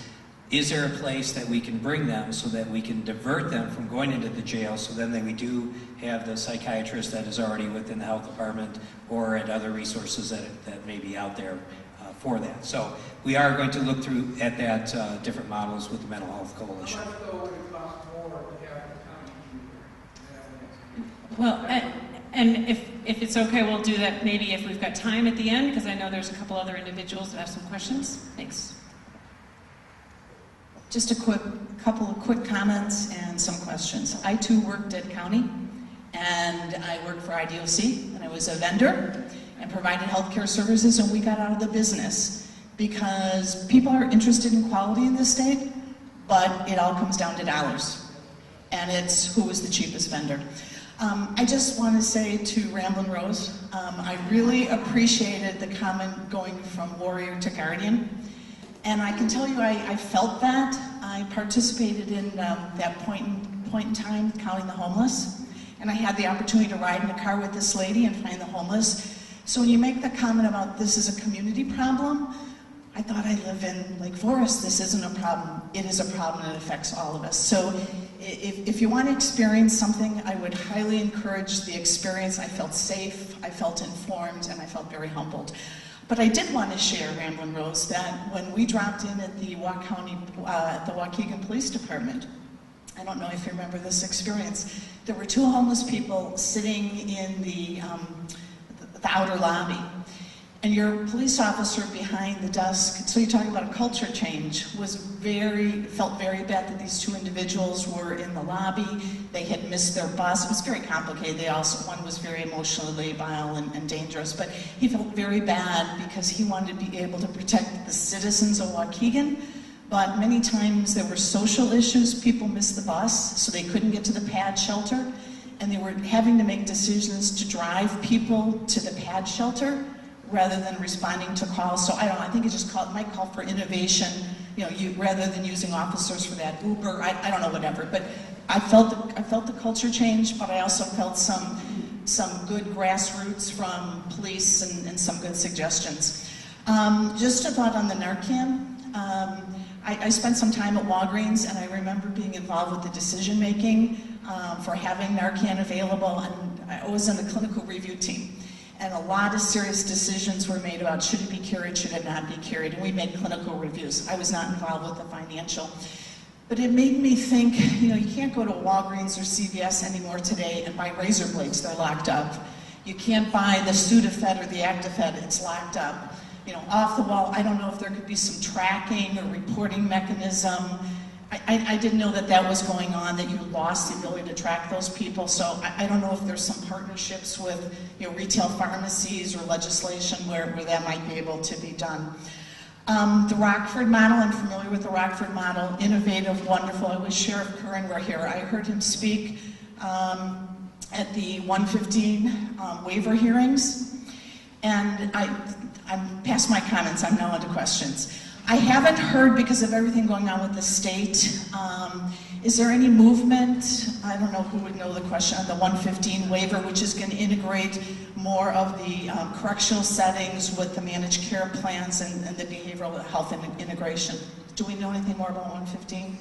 No, yes, it's section 1115, and so at this point the state has submitted it, but at this point in time there's no response back from the federal government. Then that's what would be required. It's still out there, but then it gets into kind of some of the changes that are going on at the federal level with Affordable Care Act and other things that are... Because this would really help. So getting the word out to the community if anything needs to be done in terms of legislating. It's a very active group. I think we all saw the slide about House Bill 2907. It sounds like it would be good if we'd all pick up a phone or do a postcard. It's very important. I've done some time with managed care organizations, and the state wanted us to find, for Medicaid, the state wanted us to find people, because what was happening is they would be in and out of emergency rooms, and when you work for a large insurer and you're dialing out for dollars frequently, you can't find these people. So it would be nice to have a partnership. Is that happening now? Are you working with the Aetnas, the Blue Crosses, so you can say, hey, this guy keeps coming in, we see that he's ACA? Anything happening there? Because it was very frustrating not to be able to find these people. Yeah, and I think this is, right now, the state of Illinois is going through a RFP process. Right. They want to, so what she's talking about is managed care organizations. So pretty soon there's going to be no real what we consider straight Medicaid anymore. Everybody will be going into a managed care organization. There's going to be very few, even wards of the state through DCFS, and others will be going through a managed care organization. But one of the problems in the state, and we're a provider, is that, and we get information, a lot of these managed care organizations have risk models where they say this is a high-risk person. The problem is, by the time we get that data, maybe 3 or 6 months down the line, then this is one of the things that we've been working with our local hospitals, is really trying to get what is called admissions, discharge, and transfer data. It's called ADT. It's pretty simple technology, frankly, but you just have to make the connection. So what we would do as a provider is we'd say to a Advocate Condell or a Highland Park hospital or a Vista, here's the list of names that we have. If they come into the ED room where they are hospitalized, then it pings, and then they send us back a secure message saying that, Undersheriff Rose, your patient, showed up in our emergency room for X. And then we can do that care coordination. And so, unfortunately, we were on the right path, is that we would have been the first ambulatory provider in the state and the region to hook up to what is known as a health information exchange. Unfortunately, this was something that the vendor went bankrupt, and then some of the major payers of that health information exchange, since it was being paid for by private dollars and federal dollars, went away. If that would have gone into place, then that connection would have already been made. But so we're having to do these little workarounds, and so, yeah, it sounds great. I mean, the managed care organizations, and in fact, Aetna Better Health, as an example, is one that we contract with. Out of their 20,000 covered lives, 2 of them were in the top 100 highest risk. But when we look at those 2 people that were in there that are our patients, and this gets into Judge Stride's comment, is that they were tobacco users, they were substance abuse, or they were using substances. They had bipolar schizophrenia, they had liver dysfunction, they had pancreatic dysfunction. So they had it all. So is primary care going to solve that issue? And the answer is they are so far, which problem do you start with to make them healthy? And I think that's another piece of this, is why people need to be insured. If you're not insured and you aren't going to your physician, we're catching things so far down the line that we're getting out of that world of prevention. And that's where we don't want to be treating people, we want to be preventing so that we never have to treat you. Thank you. And Judge Stride, thank you for doing animal-assisted therapy. Appreciate that. Thanks.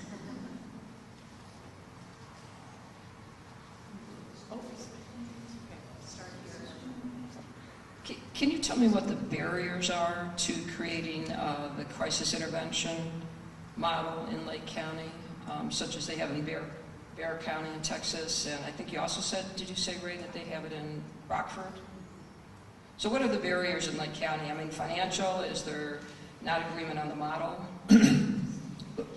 I think the main problem is the financial part of it, and because this is a brand new discussion, trying to get everybody on board to understand what does this look like.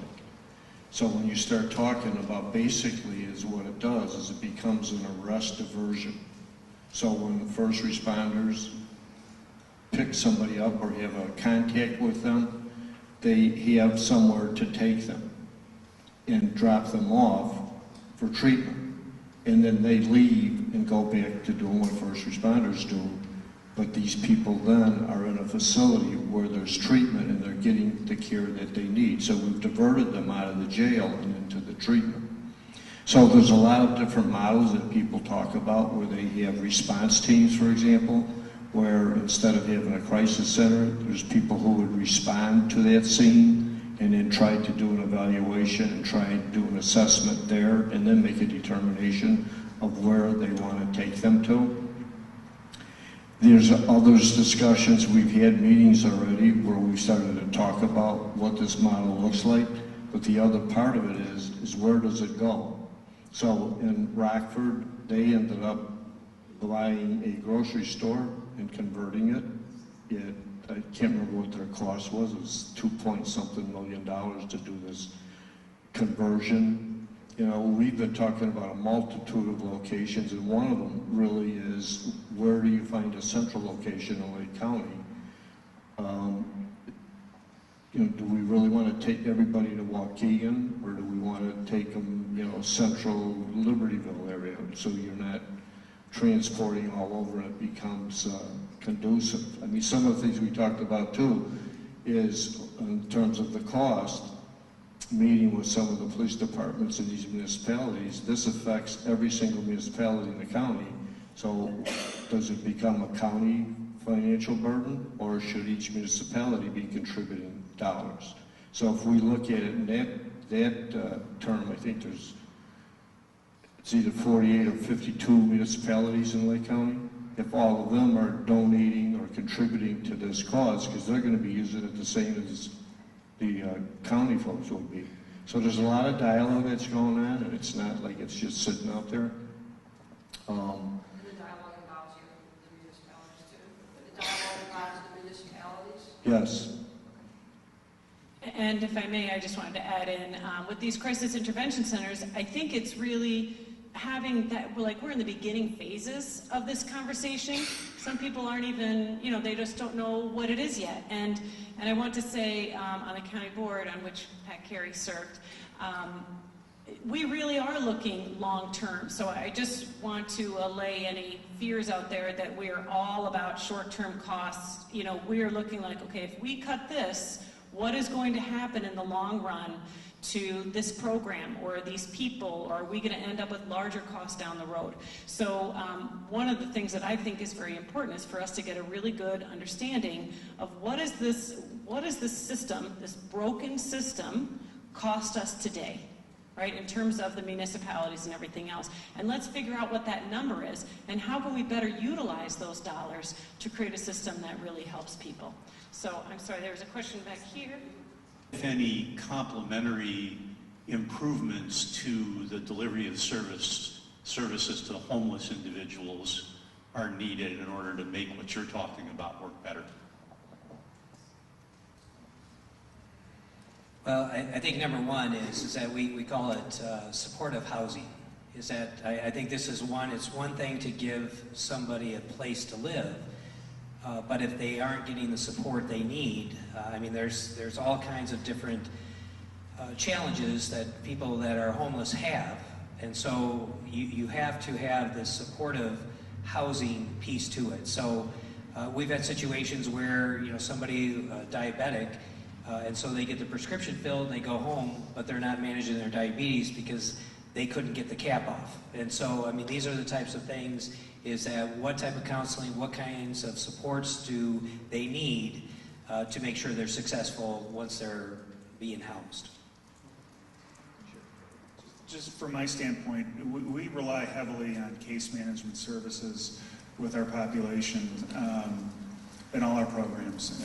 You know, the Veterans Court sort of stands on its own because they have Level, and Level is a tremendous blessing to that group of folks. But you know, it's always a challenge, right? When the problem with mentally ill people and drug addicted people, one of the real challenges for them is learning self-sufficiency and being able to function independently in the community.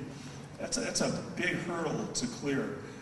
So, you know, from my standpoint, and Mark's getting tired of me saying it, Sandy's getting tired of me saying it, I'd love to have more case managers. I would love, you know, to have those boots on the ground in the community, helping people do things like, if you're, you know, can't get the cap off your medication, if you can't make a psychiatry appointment, if you can't make, you know, just a general doctor's appointment, you can't make it there.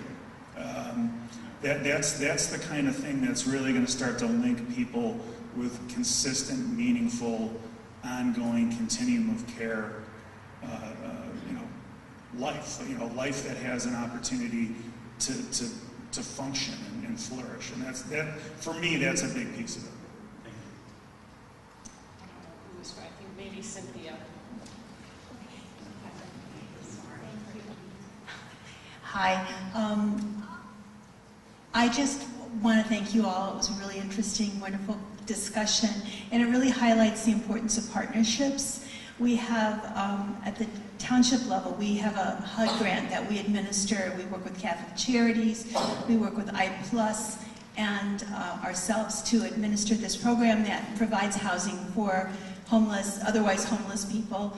And it's been a great benefit, and we all just have to chip in a little bit. I think that's what, it's going to cost all of us if we don't do it.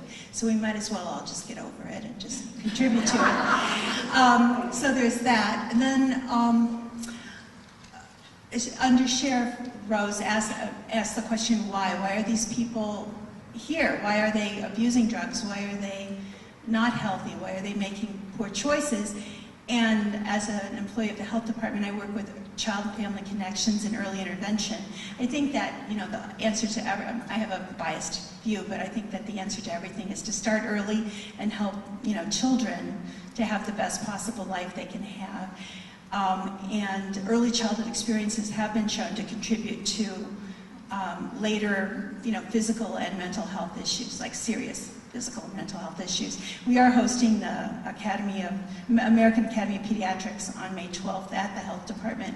We're available to take the show on the road to other organizations, so if you want to get in touch with me, they're going to be in Lake County all day talking about the ACEs study, which was done at Kaiser Permanente, and which documents how these early experiences in childhood affect you later on. One last thing, the Kennedy Forum, I haven't heard anybody mention that. They are doing something this month. I think they're training facilitators, and their whole goal is to destigmatize mental health issues. There are going to be like kitchen table conversations in May. I don't know, do you know more about that, Mark? Yeah, we can send out through Sandy, but Kennedy Foundation is setting up, but we can send that out, the information, if people are interested in that. Hi, I have a question. Mark, you mentioned the role of the doctors play, and one of the things that you said is that they write prescriptions and they're very busy, and they write for more opioids than a person will use, depending on what, you know, for the problem that they have. They seem to have a very big role in this, and what are we doing to community? What do we need to do as a community to ask them to take more time, or what is being done, or what do you think we can do about that? I don't want to steal Ray's comment, but he made it, but I'll talk about it. But it's because it is something that we are very concerned about. Again, back in March of 2016, there's a whole CDC report with regard to how new guidelines for opioid prescribing, different guidelines, you know, different patients, what are those guidelines?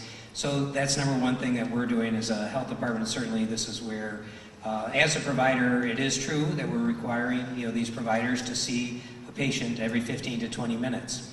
In fact, they probably only spend about 7 minutes of FaceTime in there. So they are not spending, you know, a lot of time, because the productivity, you know, what we're getting reimbursed, you know, does not cover the cost. But I think this overprescribing comes down to the physician, but then there's also insurance and pharmaceutical things that are going on here too. So one of my staff, as an example, her husband had a hip surgery that she was actually required to buy that 90-day supply. She wanted less. She was required to buy it, you know, through the contract that we have. So again, there's a myriad of factors that go into it, but I think really looking at those CDC guidelines and making sure providers and others know what's appropriate use. I'd like to see a word for the doctors. As the mother of a doctor, she's an oncologist. Yes, she only spends 20 minutes because there's a shortage of doctors, and she has lots of patients. She goes from 8 o'clock sometimes to 7 o'clock at night. And yes, you're right, you can't give someone who's got cancer 3 pills. You've got to give them enough of the supply. And then, the only thing I ever say to her, well, you just keep them well until they will die. And so I'm a little upset with hearing when the doctor only spends 15 minutes. Well, that's because we have a shortage of doctors in this country, especially GPs. Thank you. I certainly understand, and actually I'm right with you with regards to eyes and how many people it takes to solve these kinds of issues. And so I'm wondering what efforts you're making. The first line of defense in many communities are their townships and their food pantries. And they say them at first step, at the first crisis, at the first weakness. And so what are you doing to train case managers? And all townships have case managers that work with families that are in crisis or individuals in crisis in order to give them the tools so that they know what to do when they see these first lines of weaknesses within families. Well, I think there's a number of different types of training. I think the biggest issue that we're finding is that, and Thresholds is here and other providers are here, is where do these individuals that are identified, where do they go? And I think that is the big issue, is that if I need services, am I going to be able to get in a timely manner? If I'm having a crisis, I mean, we hope that every township knows that you can call the crisis hotline at the health department. It's open 24/7, 365. And so if you need some... And that number is? What? The phone number is? I will get it. I always say it. It's one of the 1,000 numbers I don't have memorized, but I will give that. But I think this is, where do these individuals go? I think it's very easy, and I think one of the other problems is, even as a health department, we identify when people come in is that they've had domestic violence, is that we don't provide the housing, the shelter, and the care, so we actually refer those individuals to a safe place. A safe place was one of these entities that was not part of the stopgap budget. If you're a part of a safe place at all, you've probably been getting 10 emails a week like I am for fundraising, but the reason why is because they need the dollars to keep supporting that piece. So I think this is once we identify an issue with an individual, do we have their appropriate referral resource to treat what they need? So I think that's been the big challenge, is we can train people how to recognize mental health, but I'm going to answer your question, is that we are going to we just got a grant, and we're going to do something known as mental health first aid. And so that is some training we're going to be offering to the community. So we got some dollars to hire some staff to go out and do that training. It's not what Undersheriff Rose talked about. His is very intensive. Mental health first aid is not as intensive training, but that way we can bring in townships and others to understand how to address somebody that's having a mental health issue. If I contend the crisis is too late, when it's a crisis, it's too late. So how can them understand before it's a crisis? Yep. Excellent. And this is, we are over our time, but we have one last question. She's been so patient. I just happened to meet 2 local paramedics from different townships, and both of them happened to say the same thing to me, which really struck me. They're facing great difficulty in finding availability of hospital psych beds. Consequently, where do they take them? Where do they end up? They go to the jail. And these people haven't necessarily committed a crime, but they can't be allowed to just go back home. Where's the urgency? Where's a pilot program? Where's something? The clock is ticking. Well, I think this gets into the situation with regard to hospitals and payment. So right now in Lake County, we really only have 2 hospitals that are providing hospitalization. So one is Vista, and they have a limited number of beds that are for that situation. And then we have Highland Park Hospital that has a few beds for children and adolescents. And they're usually full. Right. And I think this is where, if we look at the other hospital, Lake Forest and Condell, they are not offering. But if people do have a crisis and they go to the hospital, they are going to go to that emergency room. Is that every hospital in Lake County has to stabilize that individual. Now, stabilize, what does that mean? That whatever crisis that they were having, when they come into the ED room, then they need to be stabilized, but they may be in that hospital for a few days or a week. But then where do they get transferred out to? Either to Vista, but even as a health department, when Vista is full, that we're actually having individuals, we're sending them out to hospitals in Cook County, for that hospitalization. So there is a dearth of hospitalization. But then don't forget too, going back to that insurance slide I had, is that is something we just had at the Mental Health Coalition. We had Highland Park Hospital, is that the individual made a comment that even for middle class people, as she said it, is that they're having a challenging time having insurance coverage for hospitalization. So, I mean, these are the challenges, is that there's a finite supply. But it all comes down to is that, as Undersheriff Ray said earlier, is that what's the first thing to go during a state budget cut? It's social services and mental health. Okay, so what have we been talking about for the last 2 hours? And I think this is where there's, if there was a lot of money to be made in mental health and substance abuse treatment, that we wouldn't even be having this discussion here today, right? So I think this is a major issue. We have shortages of MDs and psychiatrists. We have shortages of finances to address the needs of those that need it. All right. Well, thank you very much for spending this Sunday afternoon with us.